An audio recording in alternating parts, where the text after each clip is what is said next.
Me loodame nüüd pinged esimese intervjuuga maha võtta, sellepärast me tutvustame teile tõesti printerit, siis, mis on võimeline kõikesugu asju välja printima ja teeme siin stuudios loomulikult ka ühe katse.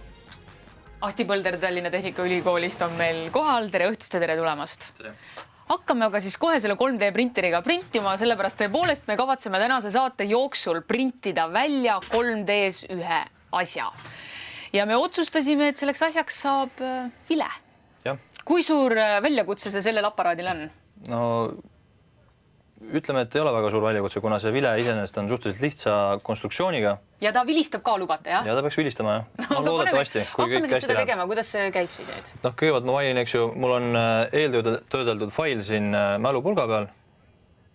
Ja nüüd ma valin lihtsalt menüüst, et hakkab printima ja nüüd ta loeb faili ja hakkab oma ekstruudereid kuumutama. Ja mis materjalist ja mis värvi see vile meil tuleb? Vile tuleb plastmassist, ABS, no näiteks Lego klotsid on ABS-ist tehtud, no sama materjal põhimõtteliselt. Ja ta tuleb punast värvi, sest et meil on juhuslikult punast värvi ABS-i. Et neid värve on palju erinevaid, aga just süke jääk meil oli praegu, et ma võtsin lihtsalt selle kaasa, et siis saaks selle ära kasutada. Nii et selles mõttes, et teil on selline plastik keritud nagu traat kerasse ja sealt hakkab sulatama ja võtma siis seda? Ja, et noh, originaalis selle printeril käivad siin sellised väiksemad rullid, aga kuna need väiksed rullid maksavad peaaegu sama palju kui suured rullid, siis me tegime natuke ümber seda, et saaks nii-öelda materjali odavamalt osta. Nüüd üks rull maksab kuskil 60 eurot ja see on 2 kilo ja sellest saab printida päris palju. Et noh, võib-olla siin laua peal ütleme, need asjad kaaluvad kokku mingisugune 100 grammi äkki. Ja siis on meil siis näited tõepoolest sellest, mida see aparaat on välja printinud. Kui suure revolutsiooniga tegelikult 3D printeri puhul tegemist on? Kas see tõesti on nii, et tulevikus ükskõik mis asja me kodus endale saada ei soovi, paneme aga printeri tööle ja see printer prindib meile tassi, ma ei tea, prilliraamid, kui vaja uue tooli? No iseenesest see nii-öelda põhimõte ei ole väga keeruline. Teda võiks võrrelda näiteks tavalise tindiprinteriga, lihtsalt siin on üks mõõda juurde pandud. Miks ta viimase ajal nii väga teemaks on tulnud, on just see, et seda sorti nii-öelda hobiprinterid on juba kättesaadavad peaaegu kõigile. Ehk siis... Kuigi nad on tõenäoliselt palju kallimad kui tavalised printerid, jah? No, nii ja naa, oleneb printerist. Et näiteks see printer meil siin, mis me ostsime nüüd augustikuus, ehk siis ta on kuskil pool aastat vana, no okei, aasta peaaegu juba, maksis vist $3000. Aga noh, see on juba vananev mudel. Et nüüd odavamad on juba sellised, mille sa võtad karbist välja ja paned printima juba, maksavad kuskil $1000, alla selle isegi. No siin on näited sellest, mis see printer on suutnud teha, mis see teie jaoks kõige vingemad asjad on, mis siit printeri alt välja on tulnud? No üks huvitav asi on näiteks selline hammasülekanne. Noh, see ei ole küll ühest tükist, ta on 3 tükist tehtud, aga noh, kuna mehhatroonika on seotud mehaanikaga, siis siuke ülekanne on kohe väga põnev kõigile. Siis teine asi, mis võiks huvi pakkuda, on selline või mis võiks huvitav olla, on selline nii-öelda töölaud. Ta on väikesed toolid, lauad ja nagu sein natuke, jah? Ja selle juures on just eriti huvitav see, et see on tehtud niimoodi, et meil üks tudeng, kes tegeles selle printeriga, tegi lihtsalt oma töökohast fotoaparaadiga, tavalise fotoaparaadiga, tegi kuskil 20-30 pilti. Siis ta laadis need üles ühte keskkonda, kus automaatselt moodustati 3D mudel ja siis ta printis selle välja. Ehk siis see on nagu, ja kogu see asi võttis aega kuskil paar-kolm tundi. Ehk siis võimalik on väga kiiresti reaalsest objektist teha 3D mudel ja sellest mudelist siis omakorda mingisugune asi. Ühte asja ma tahaks veel näidata, mis on see kett muidugi. Te ütlete ka, et see on ühes tükis prinditud, samas printerist välja. See on ka ühes tükis prinditud, jah. Et nüüd selle printeri, ütleme, puudus on see, et ta on selline, ta ei ole nüüd nii ülitäpne, ta on siuke natukene ligad ja logad ja siit ja sealt. Et see tehnoloogia kogu aeg areneb, aga ta ei ole veel nii hea, kui ta võiks olla. Aga tööstuslikud printerid on selles mõttes sammuku sees, et nemad juba suudavad teha väga häid ja väga täpseid detaile. Kuidas igal juhul see vile välja tuleb, kui täpne see vile olema saab, seda kõike me saame juba saate lõpuosas vaadata ja lisaks sellele, mida maailmas 3D printerid juba välja prindivad, kuhu poole me tulevikus teel oleme, seda kõike juhtume Ahtiga jätkame. kõige rohkem kõmu tekitas 3D printimisega grupp ameeriklasi, kes endid Defense Distributediks nimetavad, printides maailma esimese 3D printertehnoloogiaga valmistatud relva. Texases Austini linna lasketiirus tulistati sellest välja ka kuul.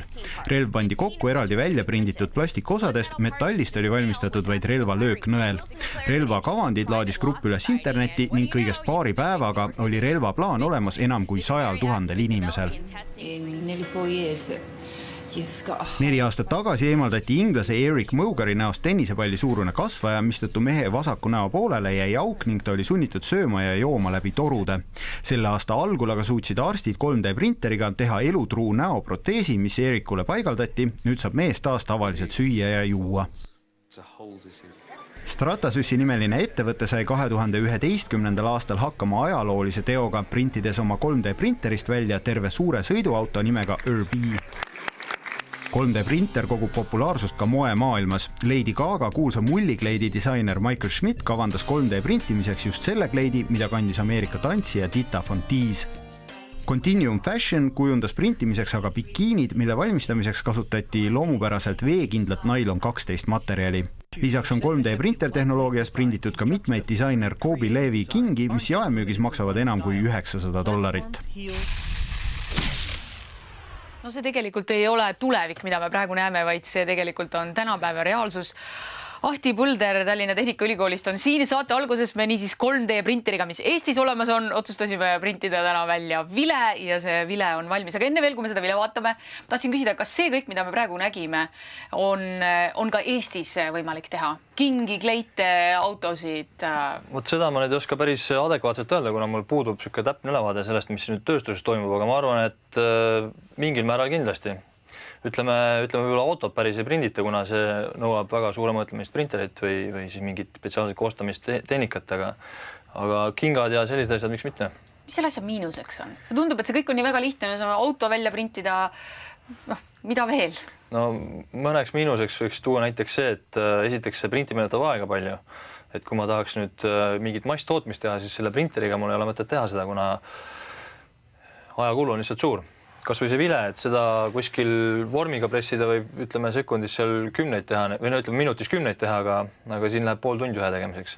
Et selle põhivaldkonda ikkagi 3D printimisel selline prototüüpimine ja võib-olla ka hind. Et ütleme selle vile hind konkreetselt siin oma hind on tal kuskil 3 eurot. Et ma arvan, et kuskilt poest ostes saab taolise vile võib-olla 50 sendiga. Noh, jällegi huupi öeldud numbrid, aga midagi taolist võib-olla. Aga vaatame, kuidas meie vile välja tuli siis. No proovime siis, kas ta tuleb pealt kaugelt vaadates tundub nagu vile moodi küll olevat. Nii et on natuke kinni selle põhjaküljes. Jah, et see on natuke vananenud tehnoloogia, et nüüd uuematel printeritel, seda tüüpi printeritel on juba siin soojendusega põhi ja saab nagu palju kergemini asjad kätte. Aga jah, siin see vile siis on. Ma võtan siit selle alusmaterjali ära.